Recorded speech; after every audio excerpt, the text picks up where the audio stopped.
সুপ্রিয় দর্শক শ্রোতা ভাই বোন, রাসূল করিম সাল্লাল্লাহু আলাইহি সাল্লাম বিভিন্ন হাদিসে বিভিন্ন রকমের হতভাগা মানুষদের সম্পর্কে বলেছেন লাইসা মিন্নি অথবা লাইসা মিন্না, যার অর্থ হলো তারা আমার উম্মত নয়, তারা আমার কেউ নয়।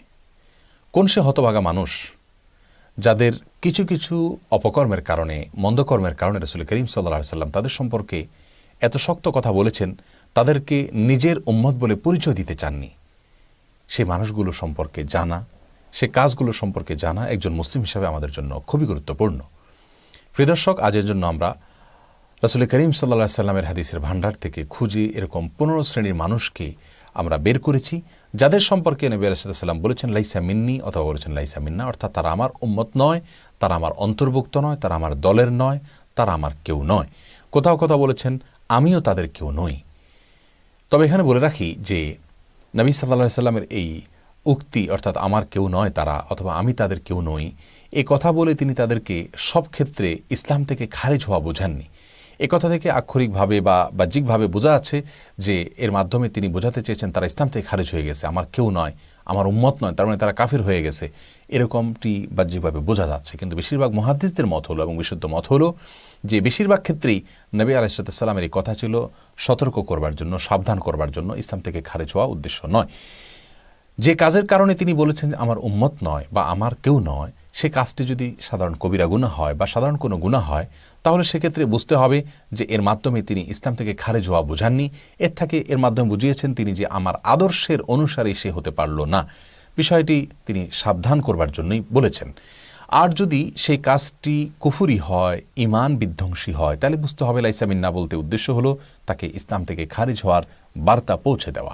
প্রিয় দর্শক, রাসূল করিম সাল্লাল্লাহু আলাইহি সাল্লামের এই জাতীয় কথার মতোই আমরা কিন্তু সমাজে অনেক সময় মা বাবারা সন্তানদের প্রতি কোনো কারণে অসন্তুষ্ট হলে বলে থাকি তুমি আমার কেউ নও, যাও, তোমাকে আমি চিনি না।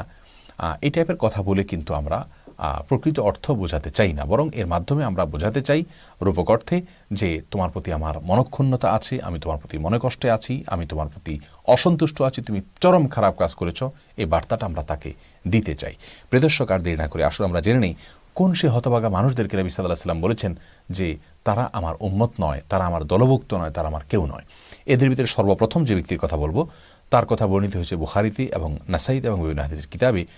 সে ব্যক্তি হলেন ওই ব্যক্তি যিনি কোনো বিপদ আপদে, বিশেষ করে কোনো প্রিয়জন এর মৃত্যুতে তিনি ধৈর্যহারা হয়ে যান এবং ধৈর্যহারা হয়ে জামা কাপড় ছেড়েন এবং মুখ চাপড়ান, বুক চাপড়ান এবং নানা রকম আপত্তিকর মন্তব্য মুখ দিয়ে করেন ধৈর্যহারা হয়ে। এই টাইপের মানুষগুলো সম্পর্কে নবী আলাইহিস সালাম বলেছেন এরকম কথা। আসুন জেনে নেই হাদিসটি। আব্দুল্লাহ ইবনে মাসউদ রাদিয়াল্লাহু আনহু বর্ণনা করেছেন যে রাসূল আকরাম সাল্লাল্লাহু আলাইহি ওয়াসাল্লাম ইরশাদ করেছেন, বুখারীতে আসছে, লাইসা মিন্না মান লাতামাল খুদুদা ওয়া শাক্কাল জুয়ুব ওয়া দা'a বিদাওয়াল জাহিলিয়া, অর্থাৎ যে ব্যক্তি নিজের গালে নিজে চপটাঘাত করে, অনেকে বুকে আঘাত করে, ওয়া শাক্কাল জুয়ুব জামার কলার ধরে টান দেয় অথবা বোতাম ছিঁড়ে ফেলে, ওয়া দা'a বিদাওয়াল জাহিলিয়া, এবং জাহিলি যুগের মানুষেরা বিপদ আপদ হলে, মানুষ মারা গেলে যেরকম আজে বাজে মন্তব্য করতে, এরকম আজে বাজে মন্তব্য করে, অনেকে মালাকুল মউতকে গালিগালাজ করে ইত্যাদি ইত্যাদি। বিপদ আপদে, মুসিবতে ধৈর্যহারা হয়ে এই টাইপের কাজগুলো যারা করে তাদের সম্পর্কে তিনি বলেছেন তারা আমার উম্মতের অন্তর্ভুক্ত নয়।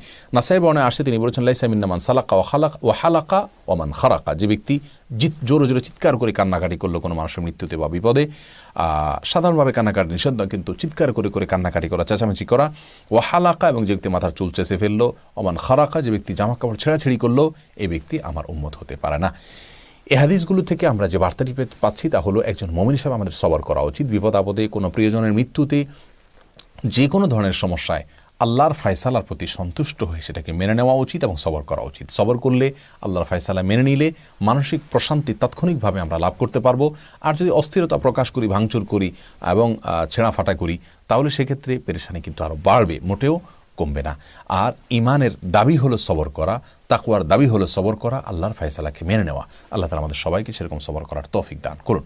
তাহলে এক নম্বর ব্যক্তির আমরা পেয়ে গেলাম, ধৈর্য হারা হয়ে বিপদে যে ব্যক্তি এই ছেঁড়াফাটা করে, ভাঙচুর করে, এবং এটা আমাদের স্বাভাবিক জীবনযাপনের ক্ষেত্রেও হয়, স্বামী স্ত্রীর প্রতি বা অন্য কারোর প্রতি আমাদের পারস্পরিক কোনো কারণে ভুল বোঝাবুঝি তৈরি হলে আমরা ভাঙচুর করি, এটাও কিন্তু এই টাইপেরই কাজ।